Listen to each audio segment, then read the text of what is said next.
Sebuah kisah dari rumah sang burung surga. Kisah tentang masyarakat yang hidup berdampingan dengan alam. Menjaga kelestarian lingkungannya untuk diwariskan kepada anak cucu mereka. Inilah kisah suku Moy.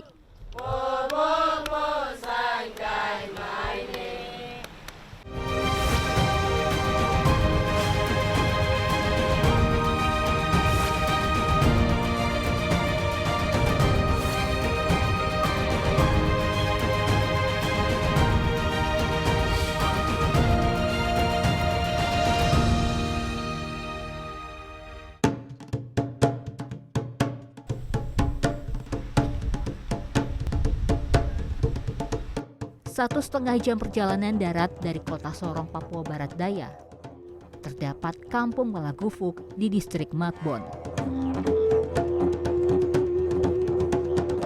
Kampung ini merupakan sebuah destinasi wisata bagi penikmat pesona burung Papua. Perjalanan saya menuju Kampung Ekowisata Malagufuk masih belum usai. Setelah 1 jam perjalanan, ini masih ada lagi perjalanan menuju kampung, yaitu sekitar 3.300 meter atau sekitar 3,3 km perjalanan menuju kampung di atas jembatan ini. Dan ini merupakan jembatan kayu terpanjang di Indonesia ya, Pak. Nanti saya akan ditemani Pak Daniel untuk menyusuri hutan menuju Kampung Ekowisata Malagufuk.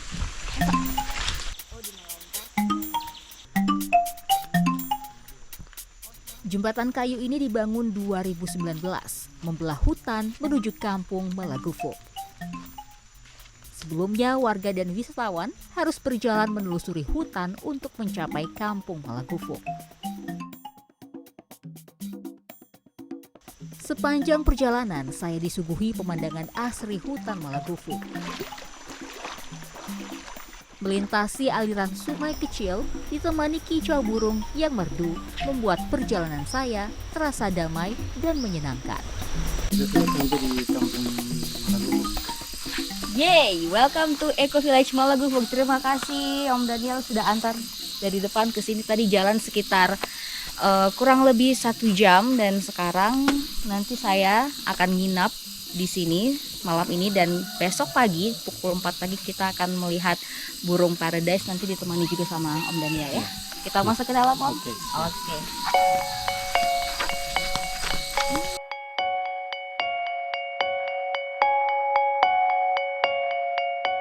Om Daniel istirahat secukup? Sudah cukup. Ini sudah pukul 4 pagi dan saatnya kita harus jalan masuk ke hutan untuk mencari burung cendrawasih ya. Ini memang harus jalan jam 4 pagi ya? 4 pagi. Berapa lama nih kita jalan? Kalau paling cepat 1 jam lebih, paling lambat 2 jam. Oke, kalau gitu kita harus bergegas karena harus tiba di sana sebelum pukul 6 pagi. Ayah, Om.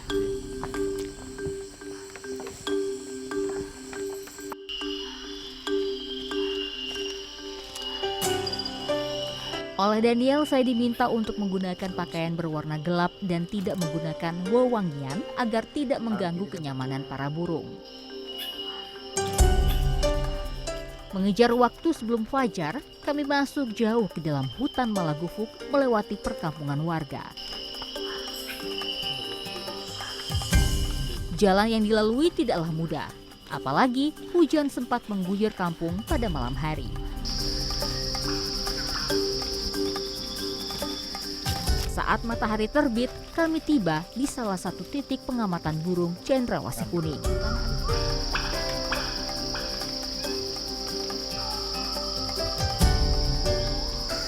Akhirnya setelah jalan selama kurang lebih 2 jam 4 kilo ya, kita bisa mendapatkan burung surga, burung cendrawasih ekor kuning cantik banget. Tadi juga memang dari kejauhan sebelum kita tiba di tempat ini juga bisa kedengaran suaranya ya. Oh, cantik sekali. Lesser Bird of Paradise adalah nama lain burung cendrawasih ekor kuning ini. Kata cendrawasih sendiri terdiri atas 2 kata, yaitu cendra yang berarti dewa-dewi dan wasi yang berarti utusan. Burung ini disebut sebagai burung dari surga karena rupanya yang elok dan suaranya yang merdu.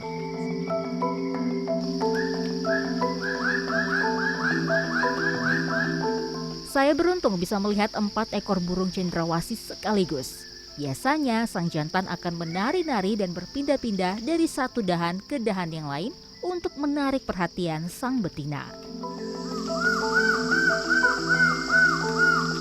Papua Barat Daya memiliki hutan dengan luas 2,9 juta hektar. Hutan di kawasan Malagufuk termasuk bagian hutan produksi.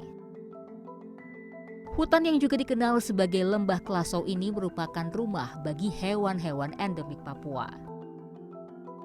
Meski kini menjadi sebuah tempat wisata minat khusus, hutan ini masih terjaga keasriannya. Berbagai larangan diterapkan di hutan ini, seperti tidak boleh memotong pohon dan membunuh burung ataupun hewan endemik Papua lainnya. Balai Konservasi Sumber Daya Alam Papua Barat memastikan masyarakat tetap melindungi dan merawat hutan sesuai ketentuan yang berlaku. Itu sangat sesuai dan kami sangat mendorong untuk itu karena memang satwa-satwa endemik Papua itu kebanyakan jenis satwa yang dilindungi. Untuk pemanfaatan jenis dilindungi itu kita bisa manfaatkan secara langsung di alam. Dalam hal ini atraksinya kita sudah sejalan dengan aturan yang ada. Rumah bagi para hewan dan sumber penghidupan bagi masyarakat. Seperti itulah peran hutan Malagufuk. Sebelum dihuni, hutan Malagufuk awalnya merupakan kawasan berburu dan berkebun. Namun karena ada ancaman pengalihan penggunaan hutan, warga memutuskan pindah pada akhir 2014 untuk menjaga hutan mereka. Nah, dari kelapa sawit itu, sehingga kami juga Bapak juga sebagai pelaku untuk mengejar-ngejar itu orang-orang yang survei itu. Kenapa harus ini saya punya hutang adat baru masuk sembarang-sembarang tanpa ada pamit itu. Mari ajaklah keluarga, mari kita pergi bikin kampung kecil untuk bagaimana supaya ada di wilayah hukum adat di Malagufuk sana. Begitu. Dengan demikian tanggal 18 November itu 2014 kami mulai ke Malagufuk wilayah hukum adat kami supaya di sana berkebun terus juga menjaga hutan. Kampung Malagufuk mulai dikunjungi wisatawan pada 2015. Seiring berjalannya waktu, penginapan bagi wisatawan pun mulai dibangun pada 2019. Keindahan Malagufuk bahkan sudah terdengar hingga ke mancanegara. Oh, I think it's wonderful that local people are not cutting down their forest, but making a living with international birding, because that preserves the resource, and we get to come and see the birds. Oh yes, lots of birds that we've never seen before, even in other tropical countries. So we're very happy to see the birds. 15 keluarga yang menghuni kampung ini ikut terlibat dalam pengelolaan wisata Kampung Malagufuk. Para pemuda di kampung ini contohnya bertugas sebagai pemandu wisata seperti yang dilakukan Daniel dan teman-temannya. Meski mereka kenal betul dengan hutan Malagufuk, keterbatasan bahasa menjadi kendala nomor 1 dalam menghadapi wisatawan asing. Saya rasa bersyukur karena adanya wisata. Dari wisata itu kan bisa membantu warga di sini untuk kebutuhan sehari-hari di kampung. Kalau bagi saya tidak rasa terganggu, malah saya rasa senang gitu karena ada kedatangan orang asing.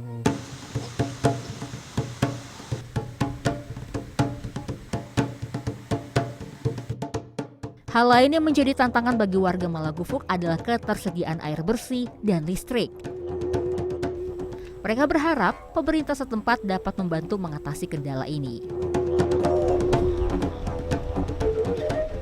Dengan segala keterbatasan, warga berkomitmen untuk menjaga hutan dari segala niat jahat yang berusaha merusak hutan mereka. Warga Malagufuk yakin, dengan menjaga ciptaan Tuhan, pintu rezeki akan terbuka bagi mereka.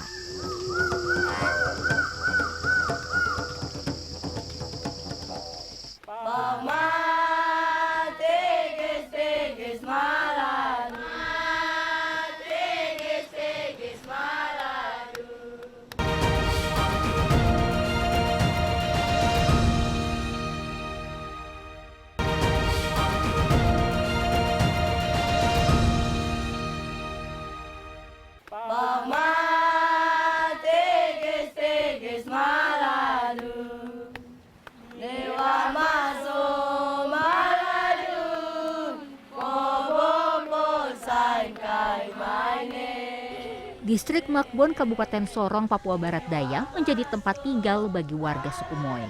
Suku yang hingga kini masih menjaga tradisi dan budaya leluhur mereka.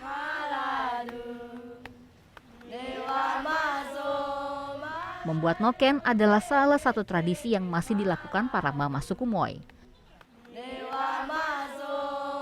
Bersama Mama Penny dan Mama Dina, saya diajak ke kebun untuk memilih bahan dasar noken. Saya dan Mama Dina dan juga Mama Penny sudah dapat kayunya yang untuk digunakan membuat noken. Nah, inilah dia namanya kayu osis. Salah satu ya, Mama ya. Salah satu bahan untuk membuat noken. Sekarang kita mau potong dulu. Ayo, sudah kita kasih potong. Aduh. Oh. Tidak semua pohon kayu osis dapat digunakan.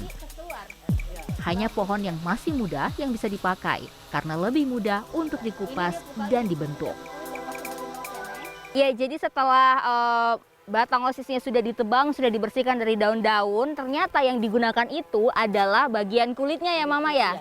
Ini ya, ini kulitnya tuh harus dilepas kayak gini dan inilah nanti yang akan digunakan untuk menganyam noken. Iya, ambil dia punya kulit saja. Ambil kulitnya saja, dia pu batang dibuang. Iya. Oke.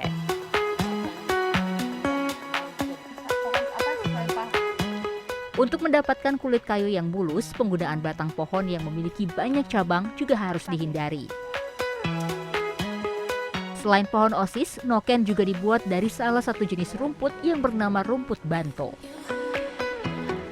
Tumbuhan ini merupakan rumput air atau semi-akuatik. Pada beberapa tumbuhan, rumput banto dapat menjadi gulma yang mengganggu perkembangan tumbuhan tersebut. Tidak seperti kayu osis, semua rumput banto bisa digunakan sebagai bahan anyaman noken. Proses pembuatan noken masih cukup panjang, dibutuhkan kesabaran dan ketelitian. Ini perjalanan masih panjang. Setelah kayu osisnya tadi dikupas kulitnya, dikeluarkan dari batang ini, ternyata kulit bagian dalamnya ini masih harus dikupas-kupas lagi. Setelah itu baru dijemur. Kulit ari ini biasanya disebut owo oleh para mama. Pengelupasan harus dilakukan secara hati-hati agar kulit ari tidak sobek. Tahap selanjutnya adalah proses pengeringan. Kulit ari pohon osis dan rumput bento harus dijemur di bawah matahari hingga kering selama 1 hingga 2 hari. Bahan baku yang sudah kering siap dianyam untuk menjadi noken. Noken merupakan tas unik multiguna khas orang Papua. Tak hanya bahannya yang unik, tetapi juga cara memakainya. Orang Papua itu biasanya pakai noken itu taruhnya di atas kepala. Kenapa Mama? Biasa taruh di kepala atau bisa taruh tempat lain? Kenapa itu alasannya? Biasa ditaruh di tempat lain, ini taruh di kepala teman. Jalan ke hutan atau dari hutan ke kampung juga taruh di kepala.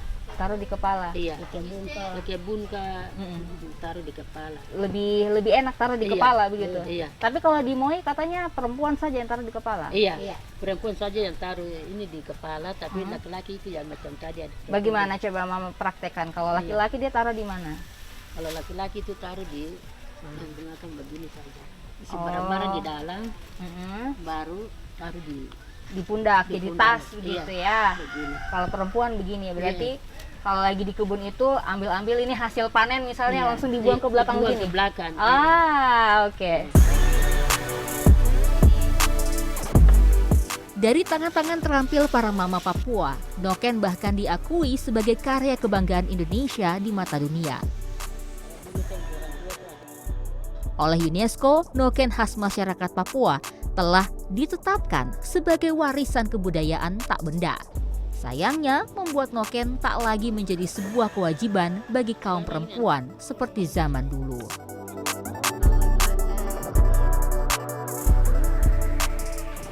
Jadi memang noken ini merupakan sebuah tradisi turun-temurun dari nenek moyang. Tapi sayangnya ini sekarang terkendala di regenerasi karena mama-mama dari Malawamkarta tadi sempat mengatakan bahwa anak-anak sekarang itu karena mereka sudah ke sekolah akhirnya tidak punya waktu lagi untuk belajar bikin noken. Dan pastinya harapan mereka adalah bagaimana tradisi ini tidak punah ke depannya.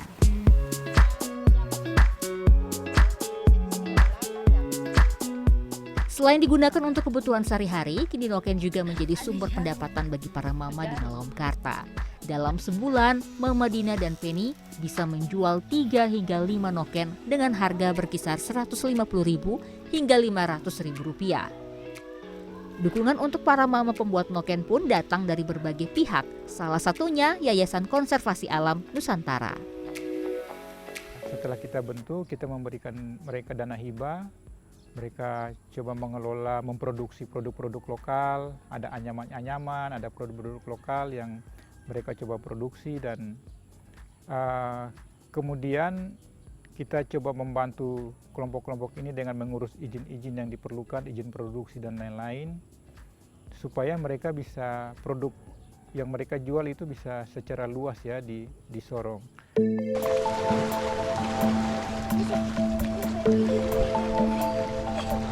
Masyarakat adat Moi Kelim hidup bergantung pada alam, di hutan juga di laut. Hidup berdampingan dengan alam membuat mereka mengenal konservasi sejak lahir.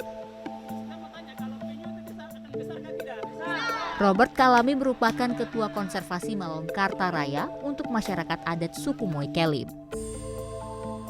Lahir dan besar di Malawamkarta membuat ia kenal betul dengan kondisi alam kampung ini. Menjaga kelestarian alam kampung Malawamkarta adalah harga mati baginya. Bukti kecintaannya terhadap kampung Malawamkarta diwujudkan dengan memberikan pendidikan lingkungan hidup kepada anak-anak kampung. Masyarakat Malawamkarta ini sebenarnya mewarisi tradisi apa yang sudah ditanamkan oleh para leluhur, para orang tua kita. Memperkenalkan anak-anak untuk kepada sumber daya alam yang ada. Untuk menjaga supaya kita belajarkan supaya mereka tahu tentang menjaga hutan, menjaga pantai, tidak membuang sampah, kemudian menjaga laut, hindari laut daripada sampah. Nah, kemudian spesiesnya, jenis penyu itu sangat bermanfaat bagi kita, kemudian itu adalah jenis yang langka. Nah, itu yang kita Tujuannya untuk anak-anak ini mewarisi itu terus. Jangan sampaikan, berbahaya. Diselingi canda dan tawa, anak-anak ini menerima dengan baik apa yang diajarkan Robert Kalami. Oke, bagaimana tadi penjelasannya Kakak Robert? Sudah mengerti kah? Sudah. Sudah mengerti? Sudah. Sudah ya? Nah, Cali tadi penjelasannya Kakak Robert soal sampah tadi apa yang Uli paham? Jaga supaya penyu jangan sakit atau jangan tersangkut dengan plastik. Oke, kalau Uli berarti apa? Kalau tidak boleh dia punya penyu sakit, tidak boleh ada sampah, berarti kita harus Menjaga laut dengan baik supaya jangan ada yang buang sampah lagi. Oke, berarti kita sudah tidak boleh Buang sampah tidak boleh buang sampah di lautan. di lautan. Nah, itulah tadi yang diajarkan oleh Kakak Robert ya. Iya.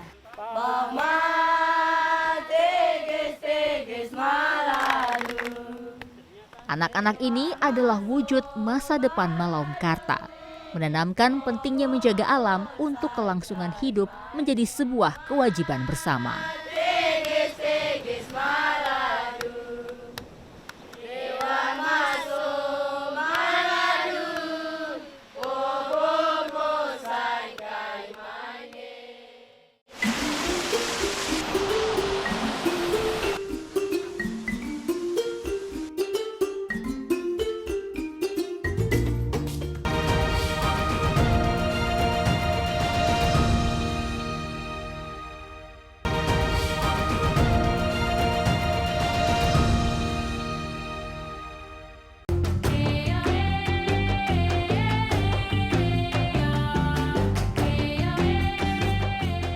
Kampung Malaumkarta, Distrik Makbon, Kabupaten Sorong tak hanya dikenal karena tradisi kehidupan masyarakat adat dalam melestarikan alam. Kampung ini juga dikenal sebagai salah satu primadona destinasi wisata Kabupaten Sorong karena keunikan wisatanya. Hari ini kita akan ke air terjun Kalagubung. Ini sekitar 30 menit perjalanan dengan menggunakan perahu, dan itu juga masih berada di Pulau Malaumkarta. Katanya air terjunnya bagus banget, ada air terjun yang langsung mengalir ke pantai. Nanti kita lihat seperti apa ya.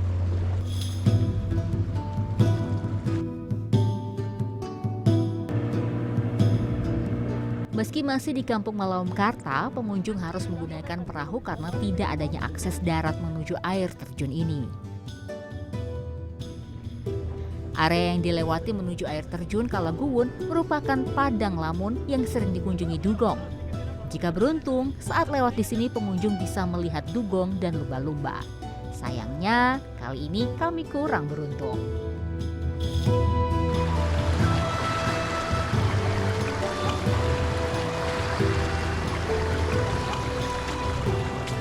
Sudah sampai. Air sedang surut saat kami tiba. Kami masih harus berjalan kaki menuju lokasi air terjun karena perahu tidak bisa merapat langsung ke tempat air terjun berada. Begitu tiba, kami langsung bermain air untuk melepas rasa lelah sekaligus menyejukkan tubuh yang terpapar teriknya matahari Papua.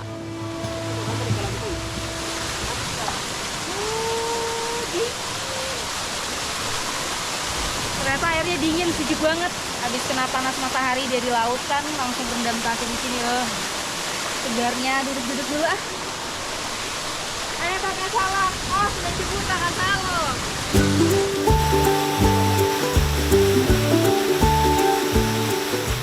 Airnya berasal dari mata air pegunungan di balik pantai ini. Dalam bahasa Moi, tempat ini diberi nama Kalagubung karena bulir air terjun ini terlihat seperti buah-buah kecil.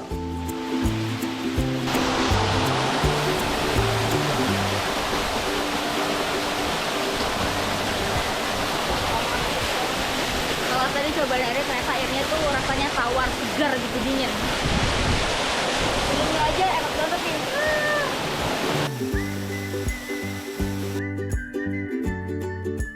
Setelah puas bermain air, kami membuat perapian untuk membakar ikan laut segar sebagai makan siang kami.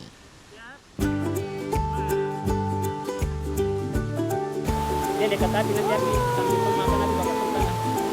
Jadi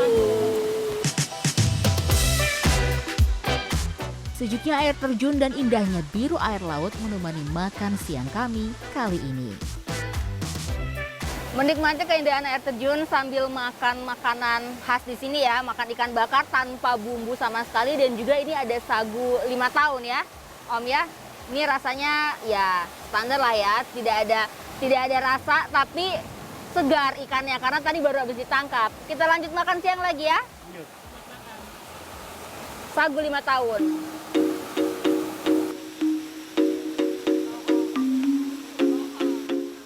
Disebut sebagai sagu 5 tahun karena sagu ini bisa bertahan lama, bahkan awet sampai 5 tahun.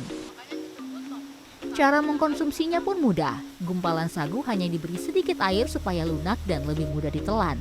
Sagu ini biasanya menjadi bekal bagi masyarakat adat Malaumkarta di hutan. Semua makan siang kami kali ini berasal dari alam. Hidup bergantung pada alam dalam kesederhanaan menjadi ciri khas orang Papua. Itulah yang menjadi alasan mereka sangat peduli dengan kelestarian alam.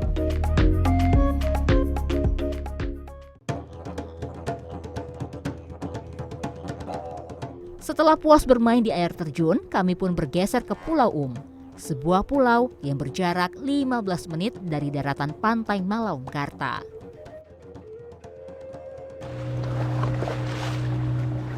Pulau adalah destinasi yang wajib dikunjungi saat berada di Malaumkarta. Nama kampung Malaumkarta sendiri terdiri dari 3 kata. Mala yaitu gunung, adalah Pulau dan Karta yang berarti Jakarta sebagai ibu kota Indonesia.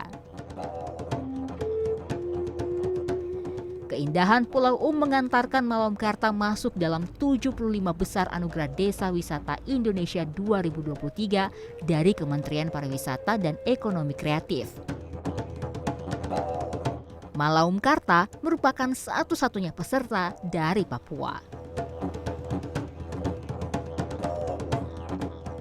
Kemarin pengalaman masuk di Anugerah Desa Wisata udah salah satu yang luar biasa bagi masyarakat lokal gitu ya. Nah, kita berharap ke depan kelompok sadar wisata ini makin berkembang, makin kompak, makin bekerja sama sehingga potensi desa yang dimiliki oleh Malaumkarta bisa kita angkat terus gitu loh.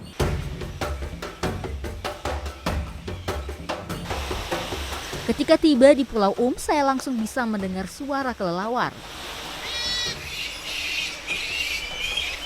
Pulau merupakan rumah bagi ribuan kelelawar, satu-satunya mamalia yang bisa terbang. Struktur kaki yang tidak sekokoh burung membuat mereka tidur bergelantungan karena kaki mereka tidak kuat untuk menopang tubuh. Wah, ini pemandangan yang sangat-sangat menakjubkan di mana pada saat senja di Pulau ini terjadi pertukaran antara kelelawar dan juga burung camar. Jadi kelelawar yang bergelantungan di pohon itu bangun dan meninggalkan Pulau sementara burung camar datang dari berbagai arah untuk datang di pohon yang tadinya ditempati oleh kelelawar. Pemandangan yang sangat menakjubkan.